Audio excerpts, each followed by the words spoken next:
சற்று முன் கிடைக்கப்பெற்ற மிக மிக முக்கியமான செய்தி ஒன்று வெளியாகி உள்ளது. கண்ணீருடன் எடப்பாடி பழனிசாமி அவசர ஆலோசனை கூட்டம். அதாவது சட்டசபை தேர்தல் நடைபெறுவதற்கு இன்னும் 6 மாதங்கள் மட்டும்தான் உள்ளது.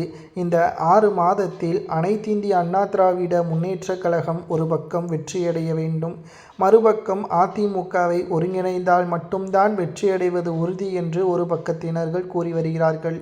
மறுபக்கமோ திமுகவிற்கு எதிராக தாவேகா தான் ஒரே ஒரு எதிர்க்கட்சி, பிரதான எதிர்க்கட்சி, எங்களுக்குத்தான் மக்கள் செல்வாக்கு இருக்கிறது, நாங்கள் யார் தலைமையையும் நோக்கி செல்ல மாட்டோம், எங்களது தலைமையை நோக்கி வருபவர்களுக்கு நிச்சயமாக ஆதரவு அளிப்போம் என்பதை விஜய் அவர்கள் திட்டவட்டமாக தெரிவித்துவிட்டார். தற்பொழுது கண்ணீருடன் என்ன செய்வது என்று தெரியாமல் அதிர்ச்சியில் எடப்பாடி பழனிசாமி அவர்கள் இருக்கிறார்.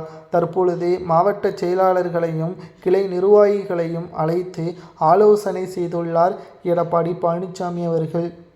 அதில் மாவட்ட செயலாளர்களும் கிளை நிர்வாக செயலாளர்களும் ஒரே வார்த்தையில் ஆலோசனை கூட்டத்தையே முடித்துவிட்டார்கள்.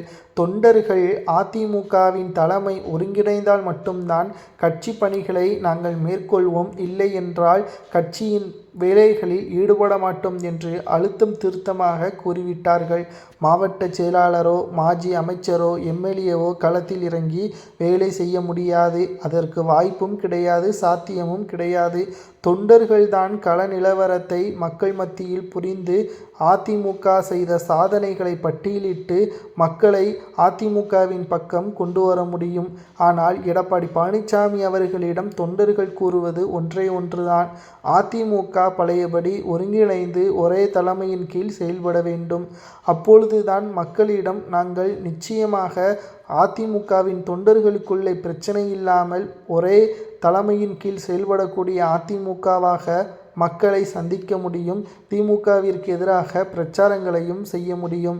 மேலும் தற்பொழுது இருக்கக்கூடிய சூழல் நீடித்தால் ஒரு பக்கம் திமுகவையும் மறுபக்கம் ஓபிஎஸ் சசிகலாவையும் விமர்சனம் செய்வது சரி கிடையாது, அது வெற்றி வாய்ப்பையும் உறுதிப்படுத்தாது என்ற தகவலையும் அழுத்தம் திருத்தமாக எடப்பாடி பழனிசாமியிடம் மாவட்ட செயலாளர்கள் கூறியுள்ளனர்.